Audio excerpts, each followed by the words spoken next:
Gracias por venir temprano.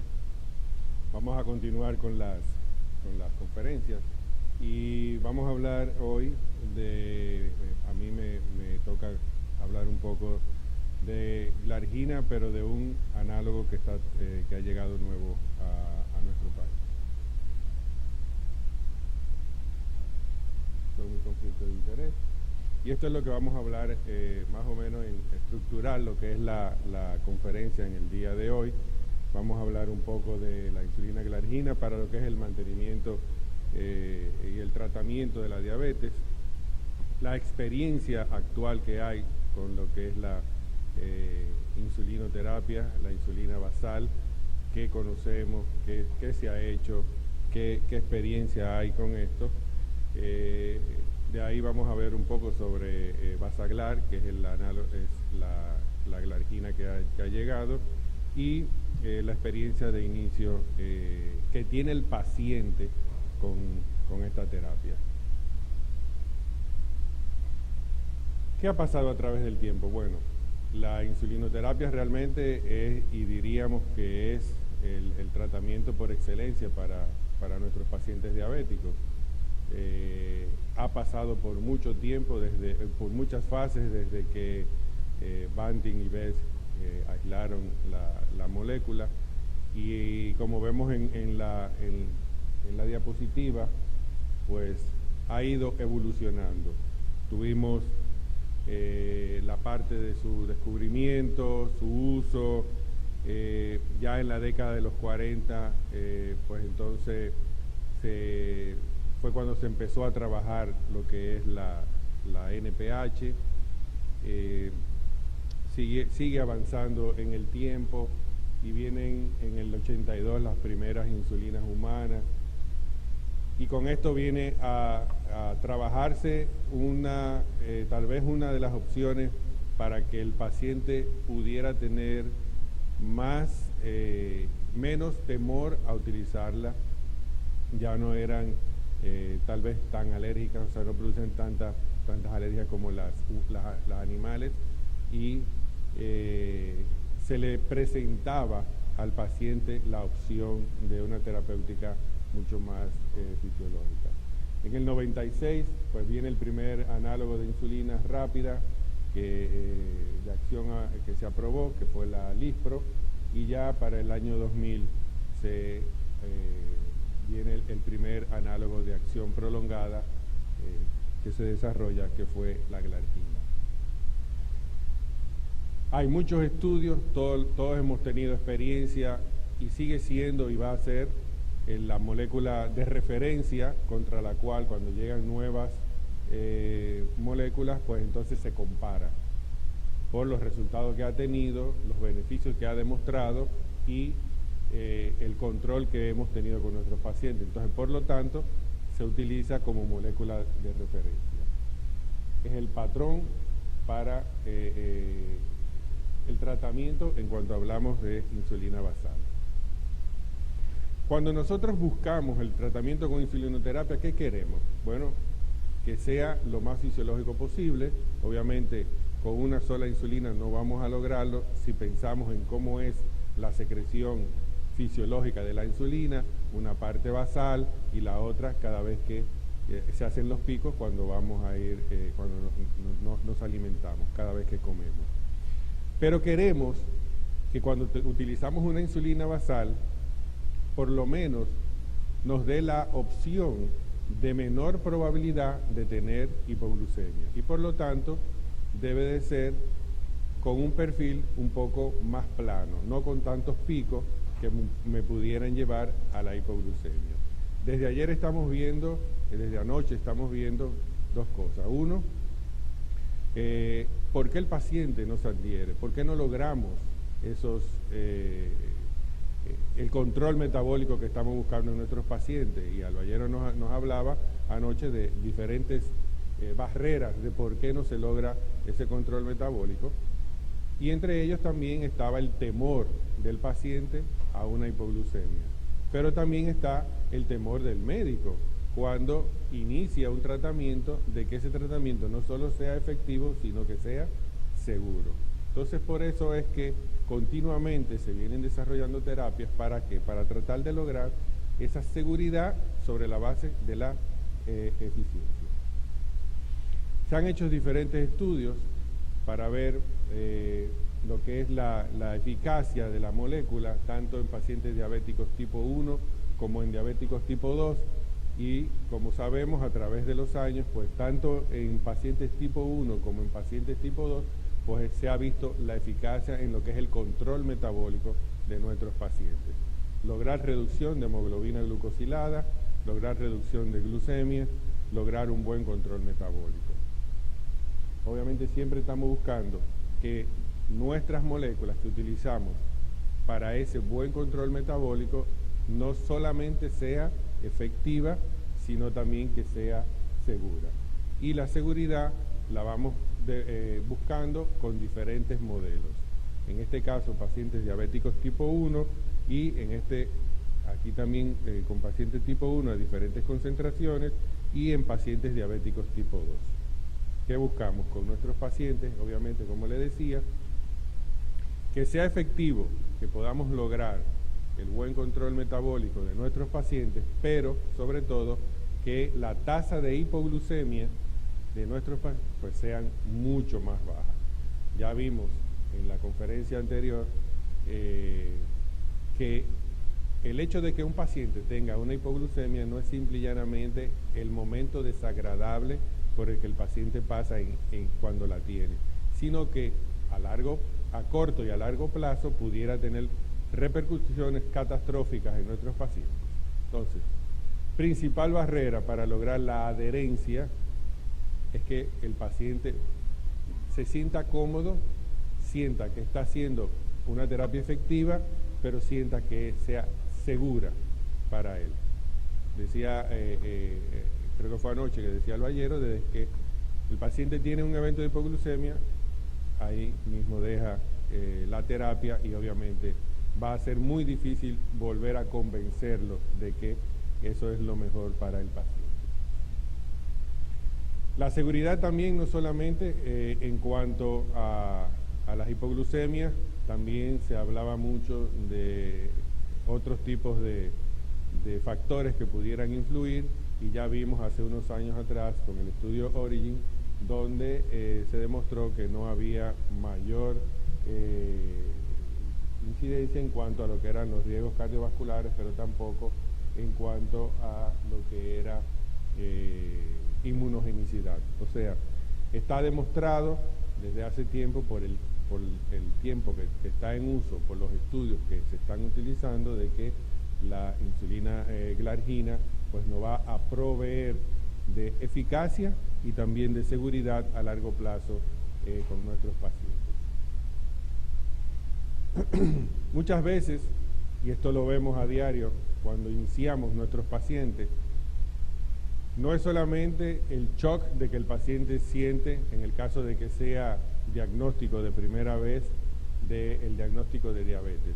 Recordemos que hablarle al paciente de que usted tiene diabetes es para el paciente, como lo ve, diríamos por no tener la educación en cuanto al conocimiento adecuado, para el paciente es como una condena de muerte. Entonces, lo primero que vemos es esa caída en cuanto al paciente llora, se deprime, lo niega. La frase que oímos a diario en nuestros pacientes, ¿cuál es? Yo no acepto, yo niego que soy diabético, yo no acepto eso es lo que primero me dice. Y es el comportamiento que nosotros tenemos que, a través de la educación del paciente, pues hacer cambiar. Porque si el paciente no acepta su condición, difícilmente va a llevar el tratamiento como es. Y cuando hablamos de tratamiento, no solamente el tratamiento farmacológico, estamos hablando también del cambio en el estilo de vida. El tratamiento de hacer su cambio en su estilo de vida, en la forma de alimentarse, en la forma de su actividad física. Algo que muchas veces nosotros no le vendemos al paciente de la forma adecuada, y por lo tanto, cambio en el estilo de vida no es visto por nuestros pacientes como una terapia. Lo vemos como una recomendación que el doctor me hizo, que sí que yo sé que debo llevarla, pero que probablemente no es prioritario. Muchas veces ponemos todos nuestros huevos en la terapia farmacológica, que es importante, pero también tenemos que ser enérgicos, convincentes y seguros al momento de hablar con nuestros pacientes y decirles que el cambio en el estilo de vida es una también de las terapias más importantes. Y entonces, ese conglomerado de educación, soporte psicológico, alimentación y terapia farmacológica es lo que nos va a permitir poder lograr el buen control metabólico en nuestros pacientes, pero sobre todo que se mantenga a largo plazo. Es como cuando el paciente va a una consulta para control de peso. ¿Por qué usted quiere bajar de peso? Bueno, yo quiero bajar de peso porque dentro de 15 días se casa mi hermana y el vestido tiene que servirme. O sea, tenemos 20 años con sobrepeso y en 15 días queremos lograr bajar de peso. Primer error, porque el vestido le va a servir tal vez, dependiendo del índice de masa corporal que tenga ese paciente, pero probablemente inmediatamente pase la boda, va a volver a lo mismo que hacía antes. Entonces, no es un cambio momentáneo, no es un cambio de un día, es un cambio para que se mantenga a largo plazo. Y esa persistencia en el tratamiento tenemos que tratar de lograrlo con los cambios y con la primera consulta que nosotros hacemos a nuestros pacientes y obviamente el soporte que tenemos que darle. Le brindamos tratamientos que sean seguros y efectivos, logramos buen control, menor riesgo y el paciente obviamente va a ir haciendo cambios para tratar de mantenerse a largo plazo. Fíjense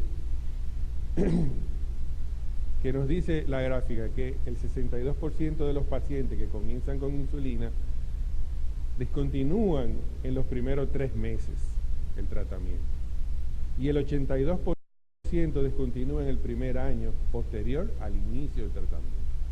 Esas estadísticas son las que hacen, primero, que no se logre la adherencia, obviamente, ¿por qué? Porque el paciente no se ha sentido que es diabético y que tiene que hacer un cambio y aceptar su condición. Y segundo, es lo que hace que a largo plazo las complicaciones crónicas llegan.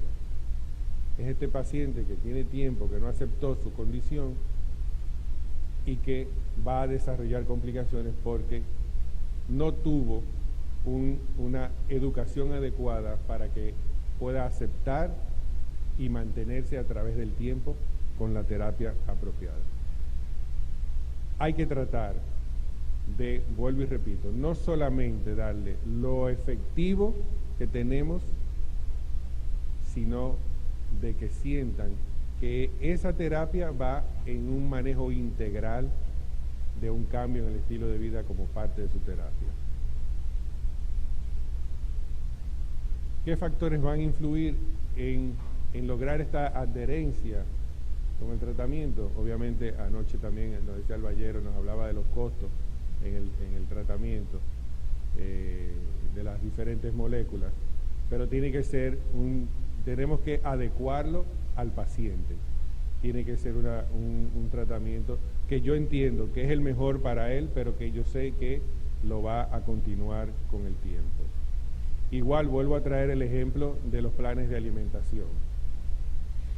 Cuando el paciente yo le voy a hablar de un plan de alimentación, no puedo sacar teorías, sino que tengo que adecuarlo a la condición cultural, a la condición religiosa muchas veces y a la condición económica del paciente. Bueno, no, a usted lo que le conviene es comerse 8 gramos de carne de ternera. Y el paciente es seguridad o chofer de una guagua onza. 8 gramos, ¿cuánto cuesta la libra de carne de ternera? Entonces tenemos que hacer realmente un análisis no solamente de la enfermedad, sino del contorno y ver que lo que le vamos a poner va a ser efectivo, pero que el paciente lo va a llevar a largo plazo. Hay que entender cuáles van a ser esos beneficios, los posibles efectos secundarios que vamos a tener para que el paciente conozca los riesgos, esté preparado para enfrentarlo y obviamente minimizarlo en la medida en que vamos adecuando la terapia. Tenemos que mejorar lo que es la educación de nuestros pacientes, hay que hacer hincapié en eso. Esa primera consulta, esa consulta de seguimiento donde el paciente entienda, vea, conozca su condición, sepa que prácticamente el 90% del buen control metabólico va a depender de él. El 10% restante de que nosotros le demos la terapia adecuada. Y dentro de ese 10%, del 5% de que el paciente la pueda mantener en el tiempo. Fíjense que entonces si sumamos, 95% del éxito de esto va a depender de nuestro paciente, de que él entienda cómo va a manejarse y de cómo va a llevar su tratamiento. Hay que empoderarlo, obviamente. El conocimiento es la herramienta fundamental en el tratamiento. No es el doctor Google el que lo va a educar.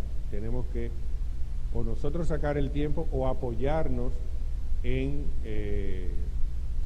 soportes que tienen diferentes casas farmacéuticas en cuanto a educación para el paciente diabético, las cuales están a disposición de todos nosotros para que de una manera a veces en grupo, a veces individual, pues el paciente vaya empoderándose de su condición de diabetes, vaya entonces tomando el control, tomando las riendas y de esa manera lograr una mejor adherencia en nuestros pacientes.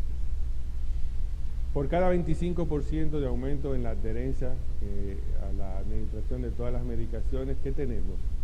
17% menos de riesgo de hospitalización por cualquier causa, un 25% menos de riesgo de mortalidad también por cualquier causa. Por cada 25% de aumento en la adherencia en la administración de hipoglucemiantes orales tenemos obviamente menores niveles de hemoglobina A1C. Entonces, como vemos aquí, sí tenemos que buscar una terapia que sea efectiva, que sea segura, pero también tenemos que buscar esa otra herramienta que nos va a permitir a corto y a largo plazo mantener el buen control de nuestros pacientes y tratar de disminuir esas complicaciones a largo plazo, y es la adherencia en el tratamiento.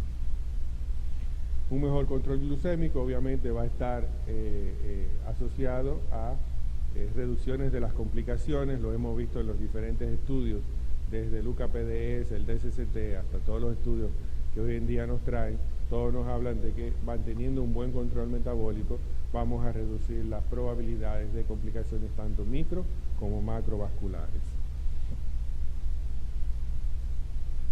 Si nos vamos a la parte de lo que es la intervención, los costos, por supuesto, si tenemos menos complicaciones, menos internamiento, vamos a tener también menor inversión, menor gasto, mejor dicho, en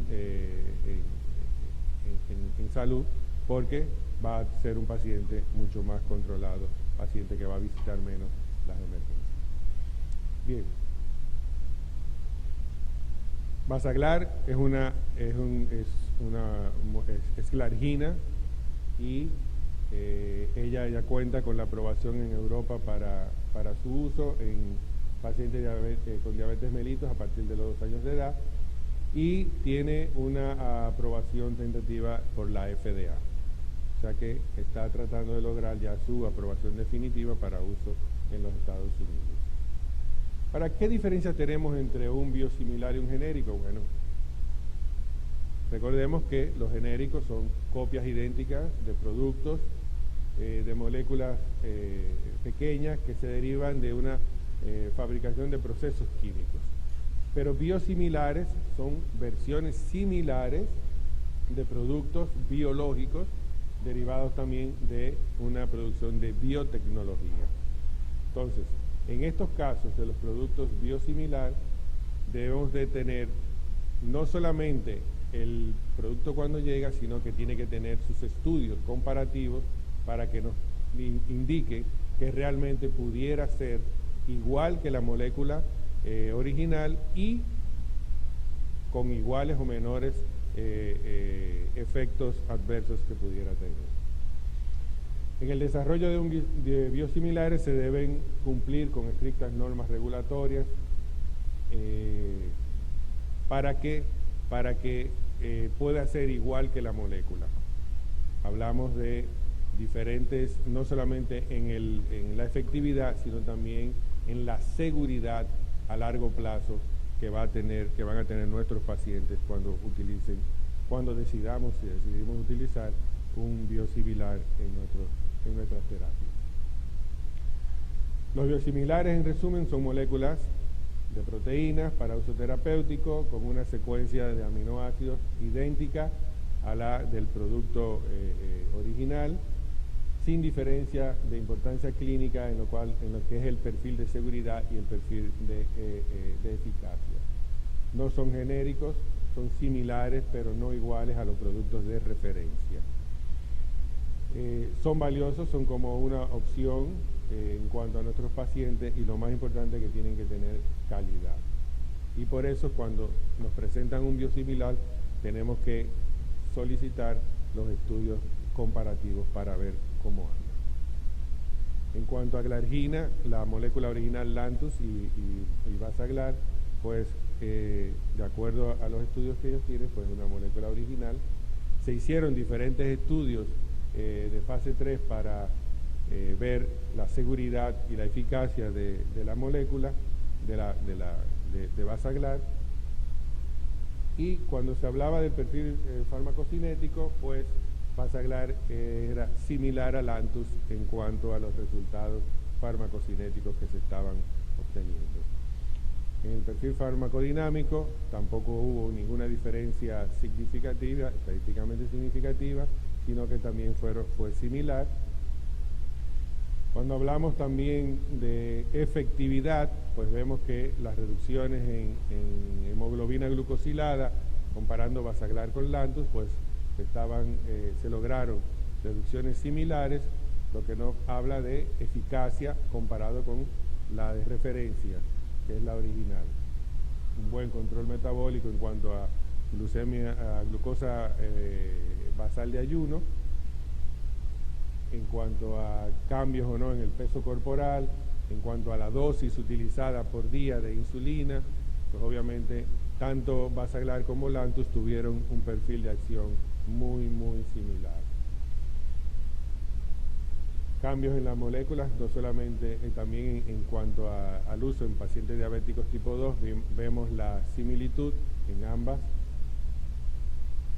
igual en el peso, igual en la dosis de insulina. No hubo diferencia significativa en los diferentes estudios que se corrieron para ver la molécula, por lo tanto estamos hablando de que son comparables en cuanto a la efectividad, igual que las dosis de uso. Los pacientes tenían un perfil muy iguales, o sea, no había una diferencia significativa con ellos. Y en cuanto a seguridad, pues también presentaron similitud en cuanto a menor tasa de hipoglucemia, o sea, fueron similares en cuanto a lo que fue la tasa de hipoglucemia, tanto en pacientes diabéticos tipo 1 como en pacientes diabéticos tipo 2. Opción para tratamiento, tienen el perfil, vemos, de seguridad y de eficacia similar. Y en cuanto a la experiencia de uso y lo que hablamos al inicio, pues también cuenta con una opción para el médico tratante de ofertarle a sus pacientes de lo que es la terapia de ayuda. O sea, tienen sus educadoras donde se le da su kit de inicio y se le enseña a tratar a asimilar su condición, a manejar su patología, su condición, y a poder lograr un buen control metabólico. En resumen, pues Basaglar cuenta con la misma secuencia de aminoácidos y forma farmacéutica y concentraciones que Lantus. No existen diferencias importantes a nivel clínico en cuanto a lo que es el perfil de eficacia y seguridad. Está indicado para el tratamiento de diabetes mellitus tipo 1, tipo 2 y tiene su perfil de apoyo, su equipo de apoyo para darle seguimiento a nuestros pacientes. Muchas gracias.